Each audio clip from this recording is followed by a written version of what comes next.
ಕೆಂಪೇಗೌಡರ ಭಕ್ತಿ ಇವೆಲ್ಲವೂ ಅದ್ಭುತವಾಗಿದೆ ಅಂತ ಅನ್ನೋದನ್ನ ನಾನು ಹೇಳಕ್ಕೆ ಇಷ್ಟಪಡ್ತೀನಿ. ಸಮಯ ಜಾಸ್ತಿ ಆಯಿತು, ತಾವು ಹಾಡು ಹೇಳ್ತಾ ಇದ್ದೀರಿ. ತಮಗೆ ಮತ್ತು ಎಲ್ಲ ಸಾಧಕರಿಗೂ, ಗಣ್ಯರಿಗೂ ಮತ್ತು ನಮ್ಮ ದೇವತಾಯಿ ಸಾಹೇಬರಿಗೆ ಆ ಪತ್ರಿಕೆ ಬಿಡುಗಡೆ ಮಾಡೋದು ನನಗೆ ತುಂಬಾ ಇಷ್ಟ ಆಯ್ತು. ಯಾಕಂತ ಹೇಳಿದ್ರೆ ನಾನೊಬ್ಬ ಸಮ್ಮೇಳನ ಅಧ್ಯಕ್ಷ, ಈಗ 14ನೇ ಸಾಂಸ್ಕೃತಿಕ ಸಮ್ಮೇಳನ ಅಧ್ಯಕ್ಷ. ಗೋವಾದಲ್ಲಿ ಚೀಫ್ ಮಿನಿಸ್ಟರ್ ಜೊತೆ ನಾನು ಭಾಗಿಯಾಗಿದ್ದೆ. 1,000 ಜನ ಕುಂಭ ನನ್ನ ಮುಂದೆ ಓದ್ತಿರೋದು, ರಮಣ ಸಾಹೇಬ್ರೆ 1,000 ಜನ ಕುಂಭ ಹೊತ್ಕೊಂಡು ನನ್ನನ್ನು ಮೆರವಣಿಗೆ ಮಾಡಿರೋದು. ಯಾಕಂತ ಹೇಳಿದ್ರೆ ನಾನು ಯಾವ ಪುಣ್ಯ ಮಾಡಿದ್ನೋ ನನಗೆ ಗೊತ್ತಿಲ್ಲ, ನಿಮ್ಗೆ ಆಶೀರ್ವಾದ ನಮಗೆ ಗೊತ್ತಿಲ್ಲ. ಕರ್ನಾಟಕದ ಹೆಮ್ಮೆ ಆಗಿ ಇವಾಗ ಲಕ್ಷಗಟ್ಟಲೆ ಜನ ನೋಡಿದ್ದಾರೆ, ಲಕ್ಷಾಂತರ ಜನ ನಿಮ್ಮಂಥವ್ರ ಆಶೀರ್ವಾದನೂ ಇದೆ ನಮಗೆ. ಯಾಕೆ ಅಂತ ಹೇಳಿದ್ರೆ ಇಂಥ ಪ್ರಶಸ್ತಿ ತಗೊಂಡಿದ ಮೇಲೆ, ಇಂಥವ್ರು ಗುರುತಿಸಿದ ಮೇಲೆ ನನಗೆ ಅದಕ್ಕೆ ನಾನು ಪದೇ ಪದೇ ನಾನು ಹೇಳ್ತಾ ಇದ್ದೀನಿ. ಬಟ್ ಗುರ್ಸವ್ರ ಲೈಫ್ ಆಗಿರ್ತದೆ.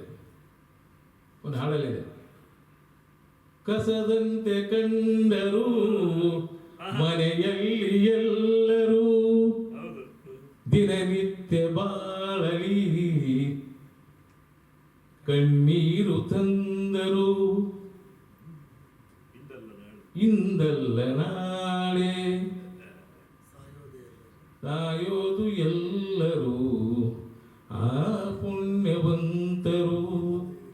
ಆ ಕಣ್ಣನಂತೆ ನೀ ಜ್ಞಾನಿಯಾದೆ, ಎಲ್ಲ ಇನ್ನೊಂದು ಜೀವಕ್ಕೆ ಆಧಾರವಾದೆ, ಆ ಕಣ್ಣನಂತೆ.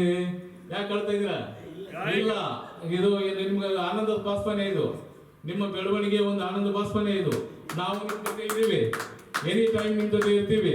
ನೀವು ಇದನ್ನ ಸ್ವೀಕರಿಸಬೇಕಂತ ಹೇಳ್ತಾ ನಾನು ನಮನ ಸಲ್ಲಿಸ್ತೇನೆ. ತಮಗೆ ನಮಸ್ಕಾರಗಳು. ಸುಮ್ಮನೆ ಸಮ್ಮೇಳನ ಅಧ್ಯಕ್ಷ ಮಾಡಿಲ್ಲ, ಬಹಳ ಒಂದು ಅದ್ಭುತವಾದ ರೀತಿಯಲ್ಲಿ ಇಡೀ ವಿಶ್ವದಲ್ಲಿ ಇವತ್ತು ಉತ್ತರ ಕರ್ನಾಟಕದಲ್ಲಿ ಅವರ ಹಳ್ಳಿ ಪಕ್ಕದಲ್ಲೇ ಒಂದು ಇಂಗ್ಲೇಶ್ವರ ಅಂತಕ್ಕಂಥದ್ದು, ಬಸವಣ್ಣವರು ಜನಿಸಿದ್ದು ಕೂಡ ಅಲ್ಲೇ. ಕ್ರಾಂತಿಯೋಗಿ ಬಸವಣ್ಣವರು ಇಡೀ ವಿಶ್ವದಲ್ಲೇ ಬೆಳಕಾಗಿರ್ತಕ್ಕಂಥದ್ದು. ಹಾಗೆ ಇವತ್ತು ನಾಡಪ್ರಭು ಕೆಂಪೇಗೌಡರ ಒಂದು ಜಯಂತ್ಯೋತ್ಸವ ಸಂದರ್ಭದಲ್ಲಿ ಬಹಳ ಅದ್ಭುತವಾದಂಥ ವಿಚಾರಗಳನ್ನು, ಚಿಂತನೆಗಳನ್ನು ತಿಳಿಸ್ಕೊಟ್ರು. ಇದ್ರ ಜೊತೆಗೆ ಒಂದು ಹೃದಯ ಮುಟ್ಟುವಂಥ ಒಂದು ವಿಚಾರ ಕೂಡ ಅವರು ತಿಳಿಸ್ಕೊಟ್ಟಿದ್ದಾರೆ. ಇದು ಸತ್ಯ.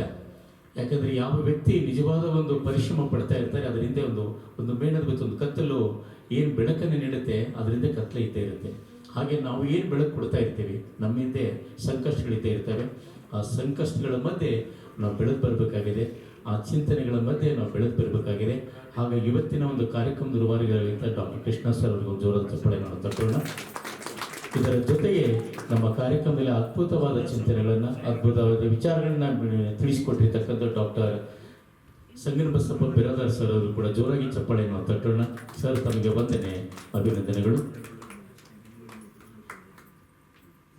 ಆತ್ಮೀಯ ಬಂಧುಗಳು, ಈಗ ತಾನೇ ಆಗಮಿಸಿರ್ತಕ್ಕಂಥ ನವ ಕರ್ನಾಟಕ ರಾಜ್ಯ ಕಟ್ಟಡ ಮತ್ತು ಇತರ ನಿರ್ಮಾಣ ಕಾರ್ಮಿಕರ ಒಕ್ಕೂಟದ ಕಾಂಗ್ರೆಸ್ ಮುಖಂಡರು ಹಾಗೂ ಸಮಾಜ ಸೇವಕರಾಗಿರ್ತಕ್ಕಂಥ ಮಧುಗಿರಿ ತಾಲೂಕಿನ ತಾಲೂಕು ಅಧ್ಯಕ್ಷರಾಗಿರ್ತಕ್ಕಂಥ ಡಾಕ್ಟರ್ ಪಾರ್ವತಿ ಮಂಜುನಾಥ್ ಶರ್ಮಾ ಅವರು ದಯವಿಟ್ಟು ವೇದಿಕೆಗೆ ಆಗಮಿಸಬೇಕು. ಅವರು ಕೂಡ ಈಗ ನಮ್ಮೊಂದಿಗೆ ಇರ್ತಕ್ಕಂಥ ಸಾಧಕರು, ವಿಶೇಷವಾದ ಹೆಜ್ಜೆಗಳನ್ನು ಹಾಕ್ತಕ್ಕಂಥ ಕಿರುತೆರೆ, ಸಿನಿಮಾ, ರಂಗಭೂಮಿಗಳು, ಅವರದೇ ಆದಂಥ ಒಂದು ಅದ್ಭುತವಾದ ಸಾಧನೆಯನ್ನು ಇಡೀ ಒಂದು ನಾಡಿಗೆ ಮುಡಿಸಿರ್ತಕ್ಕಂಥ ಮೈಸೂರು ರಮಾನಂದ್ ಸರ್ ಅವರು ಕೂಡ ಒಂದೆರಡು ಅಭಿಪ್ರಾಯಗಳನ್ನು ಹೇಳಬೇಕಂತ ಕೇಳ್ಕೊಳ್ತೀನಿ. ಅದಕ್ಕೆ ಮೊದಲು ಸಂಗನಬಸಪ್ಪ ಇನ್ನೊಂದು ಕಾರ್ಯಕ್ರಮ ಆಗ್ತಾ ಇದ್ದಾರೆ, ಅದಕ್ಕೋಸ್ಕರ ಖಂಡಿತ. ಆತ್ಮೀಯ ಬಂಧುಗಳೇ, ಡಾಕ್ಟರ್ ಸಂಗನಬಸಪ್ಪ ಬಿರಾದಾರ್ ಸರ್ ಅವರು ಇನ್ನೊಂದು ಕಾರ್ಯಕ್ರಮದ ನಿಮಿತ್ತ ಹೊರಡಬೇಕಾಗಿದೆ. ಹಾಗಾಗಿ ಎಲ್ಲ ಗಣ್ಯರು ಕೂಡ ಅವರಿಗೆ ಈ ಒಂದು ಕಾರ್ಯಕ್ರಮದಲ್ಲಿ